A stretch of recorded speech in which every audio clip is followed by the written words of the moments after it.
नमस्कार मित्रांनो, सर्पमित्र प्रवीण पाटील. सागर भाऊंचा आत्ताच मला भरडीहून कॉल होता की साप आहे आणि तुम्ही बघू शकता हा जो लोकेशन आहे हा बुलेट ट्रेनचा आहे आणि या ठिकाणी तुम्ही ही सगळी गर्दी जी बघताय गोल राऊंडमध्ये, तर त्याचं कारण असं आहे की हा साप जो आहे अत्यंत विषारी साप अतिशय पोच देऊन उभा आहे. बघा हा बघा कशा पद्धतीचा ओरिजिनल विषारी नाग आहे, जे भारतामध्ये 4 सर्वात विषारी साप आहेत त्याच्यामधला हा विषारी साप आहे. कोबरा बोलतात त्याला, आपल्याकडे त्याला नाग बोलतात मराठीमध्ये. तर पावसाळा सुरू झाला आणि बऱ्याच ठिकाणी आता बांधकाम जिथं तिथं चालू आहे त्या ठिकाणी आता साप दिसतात मला दररोज. अगोदर 2-3 दिवसात एक कॉल असायचा, आता दिवसाला 2-3 कॉल असतात.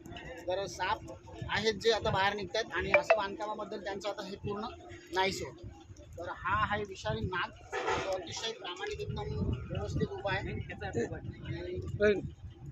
तर मित्रांनो, या नाल्याला आता या कॉन्क्रीटवर का थांबावं लागलं, कारण इथं आपल्या गावातील सगळी शेती आणि जी झाडं होती ती पूर्णपणे नाहीशी झाली, तोडण्यात आली आणि आता आपण चारी बाजूला जर बघितलं तर पूर्णपणे कॉन्क्रीटीकरण झालं. तर या प्राण्यांना किंवा पशुपक्ष्यांना किंवा या जीवजंतूंना राहायला